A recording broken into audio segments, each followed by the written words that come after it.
이번에 아베 총리님 특사로 이렇게 오시게 되어서 대단히 반갑고 또 환영한다는 말씀을 드립니다. 고국으로 만나는데 한국인한테 표현이나 하는 일본 대화에 심했다고 말씀. 한일 간에 뭐 이런저런 어려운 문제가 없지 않지만 그런 문제도 좀 직시해 가면서 그러나 보다 실용적인 그런 조건으로 한일 관계가 어떤 미래지향적인 동반자 관계로 그렇게 발전해 나가기를 희망합니다. 동문이 한국 한국 전화 항해의ために 両国の政治家は心ある政治家は協力し合わなければならないと。 자, 화면으로 보신 것처럼 문재인 대통령 조금 전이죠. 5시에 아베 일본 총리 특사와 만남이 있었습니다. 그 자리에서 있었던 모습을 저희가 화면으로 지금 보여드렸는데요. 가장 한일 관계에서 지금 예민한 주제죠. 위안부 합의 관련 언급, 직접적인 언급은 없었던 것 같습니다만 내용상 보면요. 문 대통령이 이런 언급을 했습니다. 쉽지 않다. 어려운 일들이 사안들이 있다. 하지만 실용적으로 잘 해결해 나갔으면 좋겠다. 이 말이 아주 애둘러서 위안부 합의 재협상 내용을 넌지시 암시한 게 아닌가 이런 생각이 드는데요.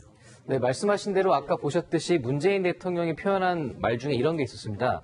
이런저런 어려운 문제라는 표현이었습니다. 그렇죠. 그러니까 말씀하신 대로 위안부 재합의 문제가 될 수도 있고 또 실제로 최근에 있었던 어떤 한일 관계의 다른 사안들까지 애둘러서 함께 표현을 한 건데 네. 이제 이런 것들을 실용적인 조건으로 한일 관계가 발전되길 희망한다. 실용적인 조건이라는 것도 어떻게 보면은 이런저런 어려운 문제를 좀 실용적으로 접근을 해서 풀어보자. 네. 이렇게 해석할 수가 있는 대목이거든요. 네. 그러니까 사실 외교적인 수사는 굉장히 모호합니다. 이런 위안부 문제를 재협상하자. 이렇게 대놓고 말하기보다는 네. 이런 식으로 상대방에게 내가 지금 어떤 생각들을 하고 있으니 당신도 한번 나에게 생각해봐라. 이런 표현들을 자주 쓰거든요. 네. 그런 차원이 아니었겠나 이렇게 봅니다. 네. 근데 이제 한 가지 염두에 두셔야 될 것이요. 네네. 문재인 대통령이 대통령이 당선한 이후에 특사를 5군데 보내지 않았습니까? 네네.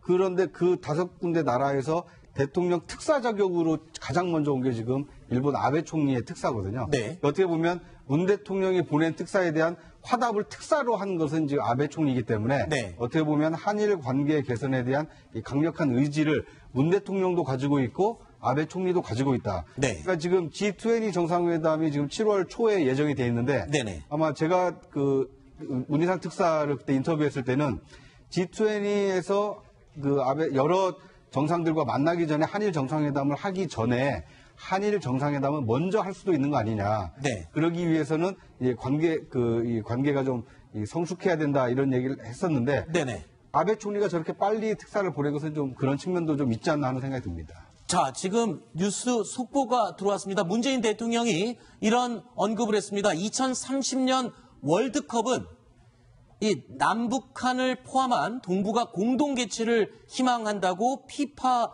회장에게 의견을 전한 것으로 지금 내용이 들어오고 있습니다. 네, 지금 2030년 월드컵이라는 게 굉장히 상징적인 대회입니다. 네. 왜냐하면 월드컵 100회가 2030년 월드컵입니다. 네네. 그래서 현재 지금까지는 2022년 카타르 월드컵까지 개최지가 장소가 결정이 됐고 네네. 내년에 2026년 월드컵이 결정됩니다. 그러면 문재인 대통령 임기 말쯤에는 2030년 월드컵 개최지가 결정이 될 수 있거든요. 그렇네요. 그러다 보니까 그거와 함께 지금 한중일 그리고 북한까지 포함한 어떻게 보면 4개국 공동 개최를 희망한다. 네. 이런 식으로 지금 어떤 선제적인 메시지를 내놓은 겁니다. 사실 2002년 월드컵 한일 공동 개최를 해서 글쎄요, 장단점이 있었지만 사실 성공적이었다라는 평가를 받고 있는데 자, 통일을 대비한 그리고 북한을 염두에 둔 2030년도 월드컵은 동북아 이 공동으로 개최를 하고 싶다. 피파 회장에게 희망사항을 전달했다는 내용. 자, 이 자세한 내용은요. 이어지는 뉴스에서 저희가 또 상세히 전해드리도록 하겠습니다. 그리고 조금 전에 얘기를 나누던 이 일본 특사, 아베 총리의 특사 이야기 계속 이어가겠습니다. 자, 니카이 특사 어떤 사람입니까? 이 자민당 간사 자격으로 왔고요. 아베 총리의 최측근으로 알려져 있습니다. 네. 일본의 집권 여당인 이 자민당의 2인자고요. 이 한국 사정을 잘 아는 이 친한파 의원으로 알려져 있습니다. 친한파요. 네. 자, 그런데 문재인 대통령과 만나기 전에 이낙연 총리와 먼저 한번 만났었잖아요. 그때는 어떤 얘기가 오고 간 겁니까? 오늘 나누는 얘기를 위한 좀 준비 과정이 있었겠죠. 네, 아무래도 이제 이낙연 총리 같은 경우는 동아일보 이렇게 도쿄 특파원 출신 아닙니까? 네네네. 그러니까 이 이낙연 총리는 어떻게 보면 이제 G1파로 알 수가 분류가 되는데 네. 마찬가지로 이 한국에 대해서 잘 알고 있는 이 니카이 이 간사를 만나서 뭔가 이제 대통령과의 어떤 그 면담에 앞서서 이 사전 분위기 또는 네. 사전 정지 작업을 하는데 네. 이낙연 총리가 먼저 만났던 것 같습니다. 그렇군요. 그런데 이 지안파로 유명한 니카이 특사가 최근에 지금 좀 오해를 살 만한 발언을 해서 지금 문제가 되고 있잖아요. 이도영 차장, 어떤 내용입니까? 그 목포를 방문한 자리에서 이렇게 이야기를 했다고 일본 언론에 보도가 됐습니다. 네. 한 줌의 관계를 꾸미는 일당은 방매를 가해야 한다. 그런데 이런 세력들은 한국에도 있고 일본에도 있다. 이런 세력들을 박멸하자. 이렇게 이야기를 했다고 일본 언론을 통해서 보도가 됐습니다. 자, 한일 관계의 한 줌의 관계를 꾸미는 일당. 이걸 누구를 지금 지칭하는 걸로 해석을 해야 될까요? 자, 해석이 여러 가지로 나올 수 있는데요. 좋게 해석을 하자면 정상적인 한일 관계를 일부러 어그러뜨려서 정치적인 이득을 취하려는 한일 일부 정치 세력들이 있다. 이렇게 비판을 가한 것으로 해석이 될 수도 있고요. 부정적으로 해석을 하자면 지금 국내에서 일고 있는 위안부 할머니들을 비롯해서 반대하고 있는 한일 위안부 협정을 다시 체결해야 된다라고 주장하는 것까지 모두 다 박멸하자 이렇게 비하하는 발언이었다. 네. 이렇게 해석하는 것까지 다양한 해석이 나오고 있습니다. 그렇죠. 자, 그런 해석 때문에 그럴까요? 박지원 국민의당 전 대표가 SNS에 글까지 남기면서 약간 좀 이렇게 뭐라 그럴까요? 좀 유화시키는 그런 말을 했죠.